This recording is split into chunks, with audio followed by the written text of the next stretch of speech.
ఓం మహాగణాధిపతయే నమః. ఓం గురుభ్యో నమః. ఓం శ్రీమాత్రే నమః.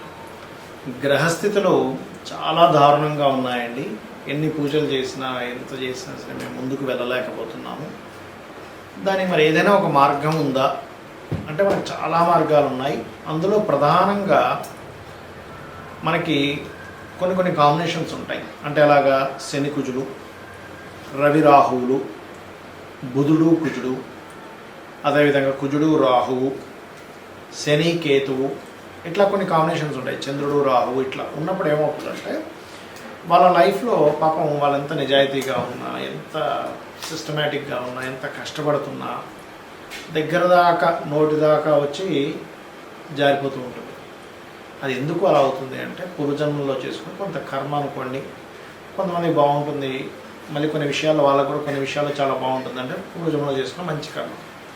మరి ఈ కర్మని మార్చేటువంటి దేవతా అనుగ్రహం, కాలాన్ని మన కాలం అనుకూలంగా ఉండేటువంటి దేవతా అనుగ్రహం ఏం చెప్పారు శాస్త్రాల్లో అని చూసుకున్నట్లయితే, కాలభైరవుడు లేదా కాలరాత్రి అంటే కాలాన్ని మన జన్మజాతకంలో గండం ఉంది, అమ్మో ఇంక ఇంతకంటే ఎక్కువ కాలం బతకడండి, కాలభైరవుడు అష్టకం ఖచ్చితంగా మంచి ఫలితాలు ఇస్తుంది.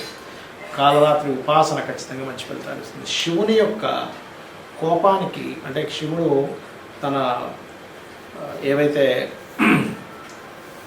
కనుబొమ్మలు ఉంటాయి, కనుబొమ్మ ముడివేయగా అక్కడి నుంచి పుట్టినటువంటి వాడు కాలభైరవుడు. ఆయన యొక్క ఆవిర్భావం జరిగినప్పుడు బ్రహ్మ అబద్ధం చెప్తాడు.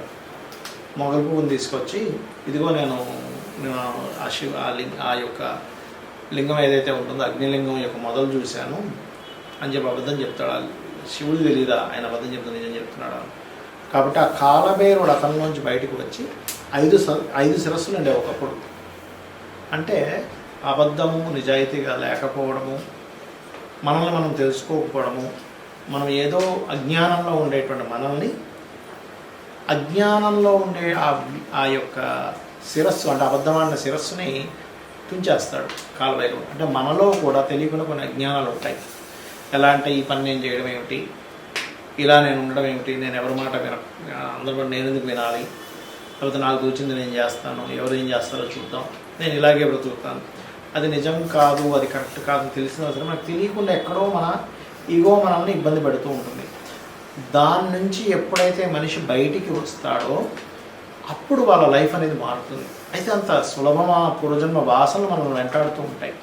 కానీ ఎవరైతే కాలభైరవ అష్టకాన్ని చదువుతూ ఉంటారు, ఇందాక నేను చెప్పాను శని కుజులు అంటే ఏమిటి, ఫోర్స్ కర్మ.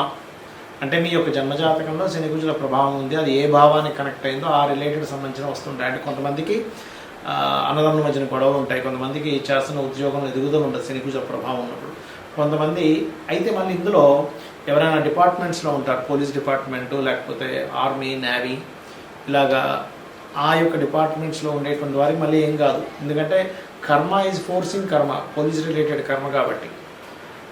అలా కాకుండా మరి కొంతమందికి ఇతర కాంబినేషన్స్ వల్ల రవిరాహు కాంబినేషన్ అనుకోండి, మిస్క్యారేజ్ అవ్వడం, లేకపోతే మీరు చెప్పిన దాన్ని అవతల వాళ్ళు ఇవన్నీ ఇలాగే డబ్బా కొడుతుంటాడులే అని చెప్పి ఒక బ్యాడ్ నేమ్ రావడం క్రియేట్ చేస్తూ ఉంటుంది. కాబట్టి ఏంటంటే ఈ యొక్క విషయంలో మీకు మంచి ఫలితాలు రావాలంటే రోజు ఉదయం పూట లేదా సాయంత్రం పూట అయినా ఒక్కసారి కాలభైరవ అష్టకం చేసుకొని చూడండి. లేదు మీరు అమ్మవారు ఉపాసకులు అనుకోండి, కాలరాత్రి అని ఉంటుంది అమ్మవారు, కాలభైరవుడు కాలరాత్రి. ఈ కాలరాత్రి ఉపాసన అంటారంటే మన జన్మజాతకంలో ఏమిటండి ఎన్ని దశలు మారిపోతున్నా సరే నా లైఫ్ మారదా అని మనం ఎదురు చూస్తూ ఉంటాం చూసారా, ఏమిటో అర్థం కావట్లేదు, అసలు ఆ టైం మారుతుందా, నా జీవితం ఇంతేనా అని అంటూ ఉంటారు. అలాంటి వారికి 100% అమ్మవారి యొక్క అనుగ్రహము లేదా కాలభైరవుడి యొక్క అనుగ్రహం కనుక చేసినట్లయితే, ఎందుకంటే మనం కాశీకి వెళ్ళాలన్నా కాశీ క్షేత్రపాలకుడు కాలభైరవుడు, అతని అనుగ్రహం లేకపోతే మనం కాశీకి వెళ్ళలేమట. అంటే చూడండి, ఆ శివుణ్ణి చేరుకోవాలంటే ఇక్కడ మీరు అర్థం చేసుకోవాల్సింది ఏంటంటే బ్రహ్మ యొక్క శిరస్సుని ఆయన తుంచేసాడు, అబద్ధం ఆడాడు. అంటే ఏంటి, మనం శివుణ్ణి చేరాలంటే కాలభైరవుడు అనుగ్రహం ఉండాలి. మనం అజ్ఞానంలో ఉన్నంతసేపు, అహంలో ఉన్నంతసేపు శివుణ్ణి మనం చేరుకోలేము. శివుడు అంటే ఎవరు, మంగళుడు, సకల మంగళానికి కారకుడైన. మనకి అన్నీ మంచి జరగాలంటే మనలో ఉండేటువంటి అజ్ఞానం పోతేనే అన్ని విధాలా మంచి జరుగుతుంది. జ్ఞానం రావాలి అంటే కాలభైరవుడి యొక్క ఆరాధన చేయండి. సకల గ్రహ దోషాలు నివారణ అవుతాయి. మనకి దాంతో పెద్ద ఖర్చే ఉండదు, ఒక్క నిమిషం పాటు చదువుకుంటాము, అది పూర్తిగా క్లియర్ అవుతుంది. శ్రీమాత్రే నమః. మిథునం వారికి కనుక చూసుకున్నట్లయితే ప్రధానంగా మిథున రాశి వారికి ఇక్కడ రాశిలో మీకు గురువు యొక్క సంచారం జరుగుతుంది. ఎప్పుడైతే గురువు యొక్క సంచారం రాశిలో జరుగుతుందో ఇది దశమాధిపతి రాశిలో ఉండడం అనేటువంటిది మంచిదే. అంటే ఒక రకంగా బాధకుడు అయినప్పటికీ, సప్తమాధిపతి దశమాధిపతి యొక్క లగ్నానికి బాధకుడు అయినప్పటికీ కూడా ఈ యొక్క గురు సంచారం అనేటువంటిది వృత్తి సంబంధించినటువంటి విషయంలో స్ట్రెస్ని ఇస్తున్నప్పటికీ కూడా ఇక్కడ ఏంటంటే ఉద్యోగ యోగాలు కూడా ఇస్తాడు. అదేవిధంగా 12లో శుక్రుడు, ఏకాదశంలో రవి బుధుడు, దశమ స్థానంలో శని కుజుడు, 3వ స్థానంలో కేతువు, భాగ్యస్థానంలో రాహు ఉన్నాడు.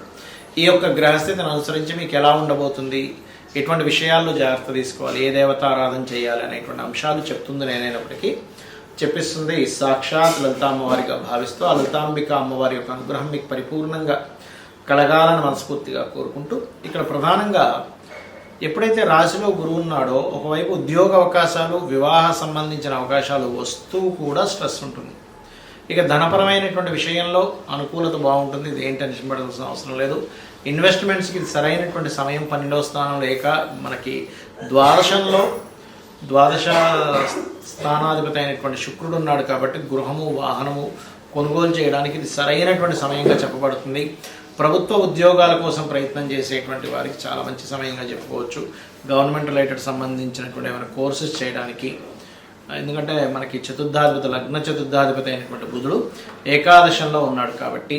మరియు అదేవిధంగా మరొక విషయం ఏంటంటే ఇక్కడ మీకు కూడా కొద్దిగా అంటే వివాహ సంబంధించినటువంటి విషయంలో గతంలో ఏమైనా చిన్న డిస్ప్యూట్స్ అవి ఏర్పడినటువంటిది ఇక్కడ మీకు ఉండేటువంటి సంబంధము మూలంగా అది కొంత స్ట్రెస్ని క్రియేట్ చేస్తుంది, గుర్తుపెట్టుకోండి. ద్వాదశంలో ఉండేటువంటి శుక్రుడు మంచి ఫలితాలు ఇస్తున్నప్పటికీ కూడా ఇక్కడ 3వ భావంలో ఎప్పుడైతే కేతు ఉన్నాడో ఈ కేతు ఏంటంటే ఎవరితోనైనా ఏదైనా అగ్రిమెంట్ రాసుకోవాలి, లేకపోతే ఒక మాట మంది మాట్లాడడానికి కొన్ని ఆటంకాలు ఇస్తున్నాడు. కాబట్టి మీరు ఏదైనా ఒక విషయం మాట్లాడడానికి వెళ్ళేటప్పుడు అక్కడ మీరు ఏం చేస్తారంటే గణపతి యొక్క ఆరాధన ఎక్కువగా చేయండి. మీరు ఎంత గణపతి యొక్క ఆరాధన చేస్తూ ఉంటే అన్ని విధాలుగా బాగుంటుంది, గుర్తుపెట్టుకోండి. ఇది మీరు ఏదైనా ప్రయత్నం చేసేటప్పుడు సంతానం కోసం, అందులో ముఖ్యంగా రెండవ సంతానం కోసం చేసే ప్రయత్నం ఫలిస్తుంది. కాస్త దశమ స్థానంలో అంటే వృత్తి స్థానంలో ఎప్పుడైతే కుజుడు మరియు శని ఉన్నారో వృత్తి సంబంధించినటువంటి విషయాలలో కాస్త ఎక్కువ స్ట్రెస్ని క్రియేట్ చేస్తున్నాయి శని కుజుడు చూసుకున్నట్లయితే. కాబట్టి ఏంటంటే ఈ శని కుజుడు ఉద్యోగంలోనే తెలియకుండానే కొన్ని రాజకీయాలు, కొంత గొడవల్ని క్రియేట్ చేస్తూ ఉంటుంది. కాబట్టి కాస్త మీరు ఓం మాణిక్య మకుటాకార జానుద్వయ విరాజితాయే నమః అనే మంత్రం చేయండి, అన్ని విధాలా మీకు బాగుంటుంది. ఇక్కడ మనం గోచార ఫలితాలు చెప్పుకుంటూ ఉంటాం, కానీ గోచార ఫలితాల కంటే కూడా అతి ముఖ్యంగా మీరు చూసుకోవాల్సింది మీ జన్మజాతక ఫలితాలు. అది ఎలా చూసుకోవాలి, మీకు చంద్ర నక్షత్రము, చంద్రరాశి ఎలా ఉంటుందో, పలానా నక్షత్రం పలానా రాశి అని చెప్పుకుంటుంటాం కదా, అలాగే లగ్నము అనేటువంటిది ఉంటుంది. అది ప్రతి 2 గంటలకు ఒకసారి మారిపోతూ ఉంటుంది. మీరు ప్రధానంగా ఏ లగ్నంలో జన్మించారో చూసుకోవాలి. ఎందుకంటే మీరు జీవితంలో ఎదగాలి, సుఖపడాలి, మంచి రూపురేఖలు ఉండాలి, లేకపోతే మీరు శారీరక శ్రమ పడుతున్న శ్రమకి మీకు ఫలితం రావాలంటే లగ్నం బాగుండాలి. అన్నిటికంటే ముఖ్యంగా లగ్నం గుర్తుపెట్టుకోండి.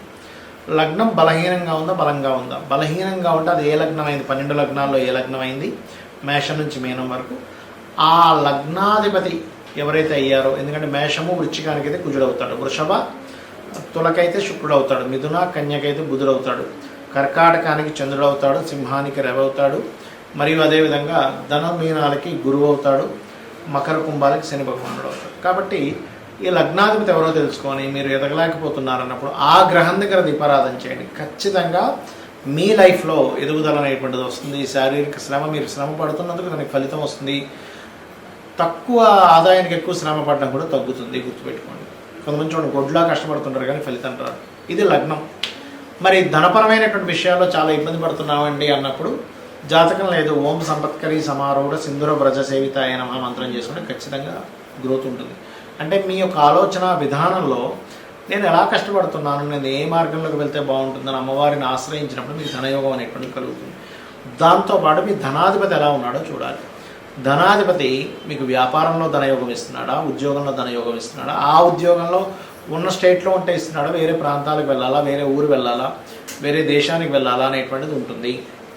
అది మెడికలా, మార్కెటింగా, లేకపోతే ఫుడ్ రిలేటెడ్ వాటి మూలంగా ఉందా అనేటువంటిది చూసుకోవాలి. అందుకే చిన్నపిల్లలు చదువుకునేటప్పుడు కూడా మీ అబ్బాయి యొక్క విద్యాస్థానానికి ధనస్థానానికి ఉండే లింకుని చూసి దానికి సందర్భంగా అంటే దానికి అనుగుణంగా మీరు కనుక చదివించినట్లయితే వాళ్ళకి ఉపయోగపడుతుంది. ఆ చదువు లేనట్లయితే కొంతమంది చూడండి ఏదో చేస్తారు కానీ పెద్దగా ఉపయోగపడలేదంటే అంటూ ఉంటారు. అటువంటివి జరుగుతూ ఉంటాయి. అదే రకంగా అన్నదమ్ములతో వచ్చే ఇబ్బందులు 3వ స్థానంలోని. విద్య ఎందుకు అవ్వట్లేదు, చాలామంది చూడండి పిల్లలకి లక్షలు పెట్టి స్కూల్లో జాయిన్ చేయించిన చదవలేకపోతుంటాడు. ఎందుకంటే చతుర్థ భావం పాడవుతుంది. ఆ చతుర్థాధిపతి ఎవరు, చతుర్థ స్థానంలో ఉండే గ్రహం ఏమిటి, చతుర్థాధిపతి ఏ గ్రహాలతో సంబంధం కలిగి ఉన్నాడు, దానికి సంబంధించినటువంటి గ్రహారాధన చేయడము, పిల్లలకి హైగ్రీవ స్తోత్రం నేర్పించడము. లలితా సహస్రనామాల్లో అయితే మీరు శుద్ధ విద్యాంకురాకార ద్విజపంక్తి ద్వయోజ్వలాయ నమః అనే మంత్రం చేయించడం మంచిది. ఇక సంతానం కలిగినప్పటి నుంచి కొంతమందికి బాగుంటుంది. సంతానం వల్ల కొంతమంది ఇబ్బంది పడుతూ ఉంటారు. 5వ స్థానం రుణ రోగ శత్రువులు. ఇవాళ రేపు అందరూ ఇబ్బంది పడేది దేని గురించి అంటే రుణము, రోగము, శత్రువులు.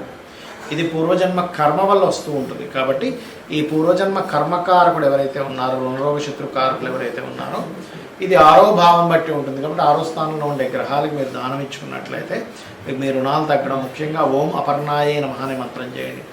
100% మీకు రుణం అనేటువంటిది తగ్గి తీరుతుంది. ఇక వివాహం, ఇవాళ రేపు వివాహం అవ్వట్లేదు ఏంటోనండి, మా అబ్బాయికి 30 వచ్చేసాయి, 35 వచ్చేసాయి, మా అమ్మాయికి 40 వచ్చేస్తున్నాయి, వివాహం అవ్వట్లేదు అని బాధపడుతుంటుంది. ఇక్కడ ఒకటే, మీకు గ్రహము అనుకూలించినప్పుడు మీరు వివాహం కోసం ఆలోచించరు. ఒక్కోసారి ఎలా అంటే 25 ఏళ్ళు 22 ఏళ్ళ వయసులో ఒక్కోసారి అనుకూలిస్తుంది గ్రహం.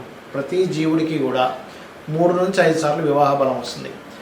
అది మన జన్మజాతకంలో సప్తమాధిపతి ఎక్కడ ఉన్నాడు, సప్తమ శుక్రుడు ఎలా ఉన్నాడు, సప్తమం మీద శుభగ్రహ అనుకూలత వస్తుందా, సప్తమంని యాక్టివ్ చేసేటువంటి మహాదశలు అంతర్దశలు వస్తున్నాయా లేవా, ఇవి చూసుకొని మీరు వివాహం కోసం ఆ పర్టికులర్ సమయంలో కనుక ప్రయత్నం చేస్తే ఖచ్చితంగా ఉంటుంది.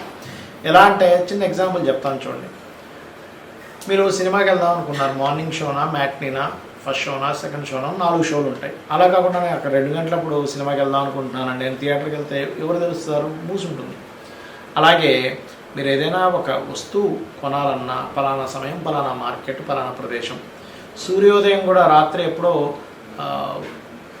9 గంటల నుంచి మీరు తలుపులు తీస్తూ చూస్తే ఏంటి సూర్యోదయం లేదని బాధపడడంలో ఎలా అర్థం లేదో, మీ యొక్క జన్మజాతకంలో మీకు ఒక ధనయోగం కానివ్వండి, ఒక విదేశీ యోగం కానివ్వండి, ముఖ్యంగా వివాహం గురించి మనం మాట్లాడుకుంటున్నాం కాబట్టి ఈ సమయంలో వివాహ యోగం ఉంది, ఇలాంటి పర్సన్తో ఉంది, ఇలాంటి లవ్ మ్యారేజ్ ఉందా, అరేంజ్డ్ మ్యారేజ్ ఉందా, లేకపోతే విదేశాలకు వెళ్ళి ఉద్యోగం అక్కడ ఉండేటువంటి అమ్మాయితో వివాహం అవుతుంది అనేటువంటిది మీ జాతకంలో ఉంటుంది. ఏ సమయంలో అవుతుంది అనేది ఆ 3 నుంచి 5 సార్లు సమయాల్లో మీరు సరైన సమయాన్ని ఎంచుకొని అక్కడ కొంచెం గట్టిగా ప్రయత్నం చేసినట్లయితే మీకు వివాహం ఖచ్చితంగా అయితే తీరుతుంది. కొంతమంది ఎక్కడో 1% ఆఫ్ జాతకాలు అసలు వివాహం ఉండదు, అది వేరే కేసెస్. అయితే వివాహం అవ్వాలి అంటే ఓం కామేశబద్ధ మాంగళ్య సూత్ర శోభిత కందరాయే నమః అనే మంత్రం చేసుకుంటే ఖచ్చితంగా మీకు వివాహ యోగం అనేటువంటిది అమ్మవారు కలిగించి తీరుతుంది. మరి కొంతమందికి వివాహం అయిన తర్వాత ఇబ్బందులు ఉంటాయి. అలాంటప్పుడు ఓం శివకామేశ్వరాంకస్త శివ స్వాధీన వల్లభాయ నమః చేసుకోండి.